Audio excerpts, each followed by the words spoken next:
So it's not so much rap anymore. But like I said, my big influence is lyricism, and I want to make sure that people that are listening along, that they hear something that they can resonate with, that pumps them up, that empowers them. Don't not a time or a year to feel sorry for ourselves. We need strength right now, and that's what I'm trying to provide people. You know what I like about your music is a lot of bands when they're singing and they're playing their songs, you can't always understand what the lyricist is saying. Yeah, and that sucks because I like listening to the lyrics on some great bands. I can't understand half the shit they say. It's a little frustrating to me on your songs that at least I can hear it. And then I want to ask you this tough question: what's out of all the songs you've ever written, there has to be one that you like the least. There has to be one. Yeah. Which one is that?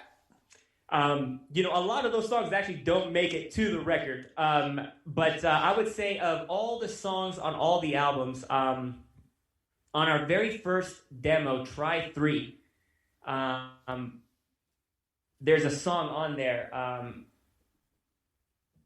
I can't remember the name. I think that's like I Think I'm Weird or some shit like that. That shit was that was a weak hit, but I really liked the lyrics of it. I thought the lyrics of it were fantastic, but the song wasn't ready. It was a little too early, but we wanted to put something on that first album, that 3 songs that were diversified, that could give people an idea of what to expect when they come to our shows.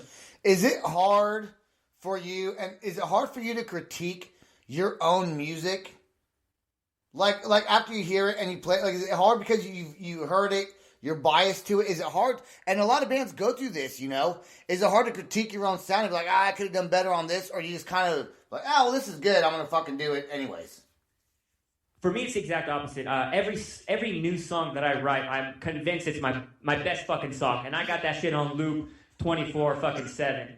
I think everybody, I do that as well. Like when I write a song, and I've sent you some of them, and some of them are not that great, But it feels good, But at the moment I'm doing it, I like it. But I'll tell you one thing, man. Every single song that you've ever written that I've heard that you sent me, not only do I love the song, I'm not even being biased about it because I like you and you're a friend of mine. I'm being honest because you have such an original sound that people don't have that anymore. They always want to sound like somebody else. They always want to be like, I want to sound like these guys so I can make it to the next level. But dude, those guys that they want to sound like don't sound like anybody else. Yeah. And I think, also that's a double-edged sword because that's one of the biggest difficulties that, I've had to face as an artist is my style, if it's a style at all, is weird, man. It's strange. So it's hard to really, if I call it punk rock, if I call it indie, if I call it hip hop, punk, whatever, none of those titles I feel really justify what's going on. But at the end of the day, it's art that's coming straight from passion. Like it's what I'm passionate about. It's a reflection of that. So yeah, man. Your biggest concert, your most fun concert you've ever played. Where would you say that was? What town? What venue? Where was that?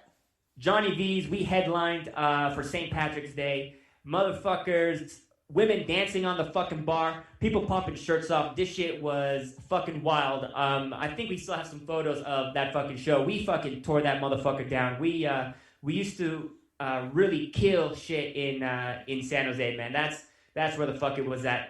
Aside from that, we did this really big show at this. There was a local record label that had a big ass stage. That was a lot of fun.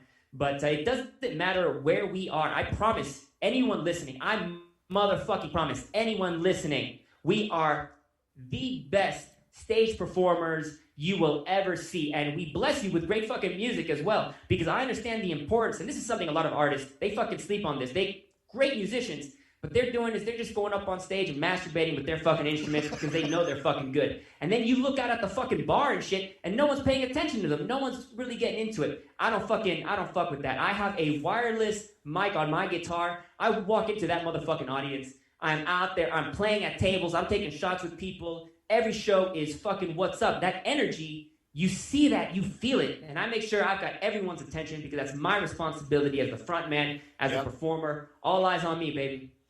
I think that you do a great job of being, it's not even egotistical to say that. What it is you want to put on a show, you have to put on a show. You take responsibility for that. And I hate when I go see a band I like, that I love, I see them in concert, and their fucking live show sucks. It's like the worst thing ever, dude. It's almost like I don't like the band anymore. I'd rather just listen to the music, and in my head, think they're going super hard. Yeah, it's disappointing. And again, there's a lot of great musicians out there, but if you're doing shows, if you're going to be on stage, you have a responsibility to the people that are in the audience, and right. You can't sleep on that. That's an important part of the job. That's very true. And what one thing I always loved about you is that you're very funny. You're like on the spot. You always have something to say, like on the spot. Like you have a podcast, and sometimes I can't really do that. But you can, and sometimes I get caught off guard a little bit. I'm like, oh, geez, what do I say right now? I'm getting better at it. I'm trying to follow your footsteps a little bit, man. Years of arguing with women have sharpened my craft. Yeah. Well, I guess I should have taken some notes because I have a lot of years of arguing with women as well. So, hey, I want to take a quick second, real quick. Speaking about, even though it seems like I've been, very negative about my relations with other artists and my view on the scene and stuff like that, I still absolutely put forward collaborations and working with other people, especially reaching across the table to other genres. In regards to some things that are coming up too, I'm blessed to work with a guy named DJ Smiles, who's doing this fantastic fucking lo-fi album. And we've been doing a little bit of sending back and forth some music and stuff like that. But I think it's important for people to, and Sebastian, you're a fantastic bridge, man. And this is why I respect and love this show so much, because it gives artists an opportunity to reach out to other people. And, you're not just doing this to have people on your show, you're connecting them with other people. You're hooking them up because you're passionate about this music and you're passionate about seeing other people be successful. And everyone needs to be like that, man. We need to quit thinking about ourselves and think about our community. That's funny that you said that, and I will say that I am passionate about other people being successful in everything that I do. No matter what it is that I'm doing, I want to see people succeed.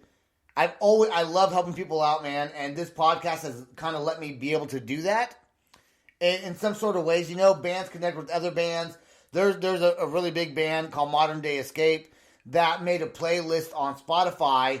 And I hooked him up with a band called Sleep for the Week, and he put Sleep for the Week on his Spotify list. They're a really big band, and I kind of connected them to. So I love helping out the smaller bands, get connected with the bigger bands, and not only that, but generally speaking, I like helping the underdog make it big.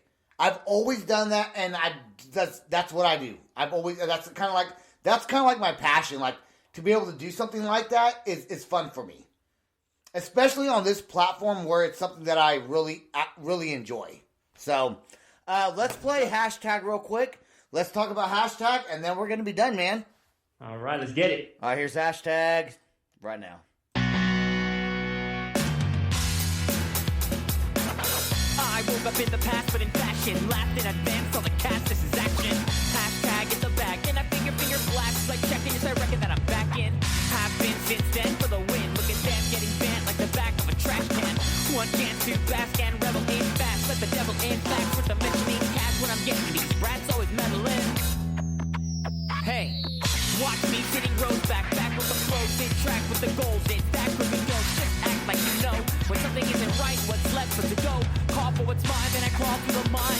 Caught me a dime that cuts me a line at 6 to a 9. Feeling just fine. I don't want to brag, but what's in my bag weighs more than a.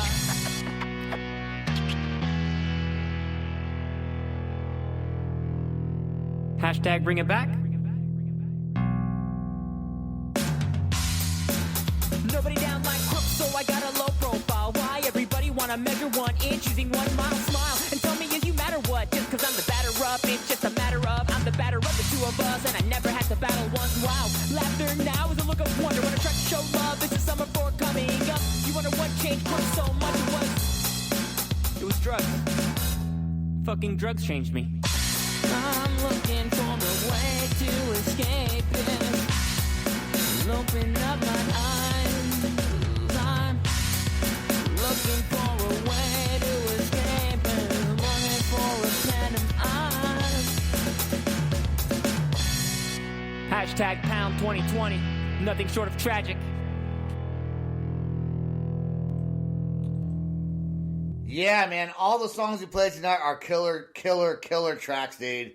So, I'm looking now that you're in Colorado, I'm really looking forward to see you're in a new area. You're gonna have some new influences. You know, You're not in California anymore. You got out of there, and I guarantee that you're gonna have some new ideas because you're in a different area, and your mindset's gonna kind of change a little bit. No more fires. No more motherfucking fires, man. That is, thank goodness. And to be fair, it's been kind of a little bit of fire here in Colorado, but it's been snowing, goddamn. But you know what it is. I'm here now. I'm bringing the heat with me, though. I came from Cali, and that's what's up. Colorado better watch out. It's not ready. What? So you drove in the snow? Is that like the first time you ever drove in the snow today? Yes, it was fucking frightening. And I'm driving slow. I'm driving like slow people fuck, you know what I mean? But I'm fished. I got a little bit of fishtail going on. I'm basically like a cute girl in the club with high heels she doesn't know how to walk in. That's me while I'm driving. Back shaking a little bit, stumbling around a little. It was frightening. And I just went around the corner to get myself a little coffee. I'm glad I made it back. I remember the first time I drove in the snow, like here in Oklahoma City, and I had to drive about 10 miles to where I lived. And it was highway driving. Dude, I was scared. So I was going like 5 miles an hour on the highway.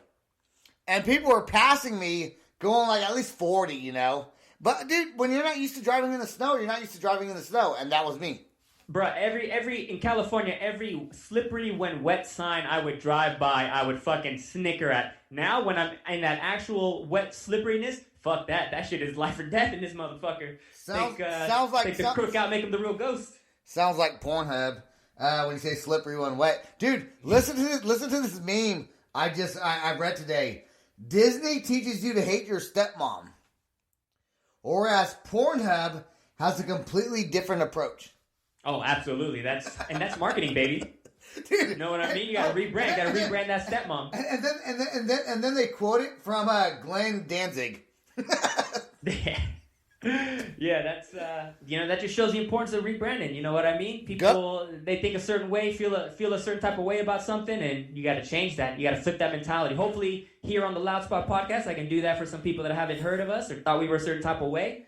We different. We're the Pornhub stepmom. Okay, come love us, dude. I want to thank you for being on the show. We gotta get out of here and play the outro song that you wrote. We're gonna do that right now. Thank you everyone for listening. Aeric, nothing short of tragic. Fucking love it, dude. Stay right there. Don't go anywhere.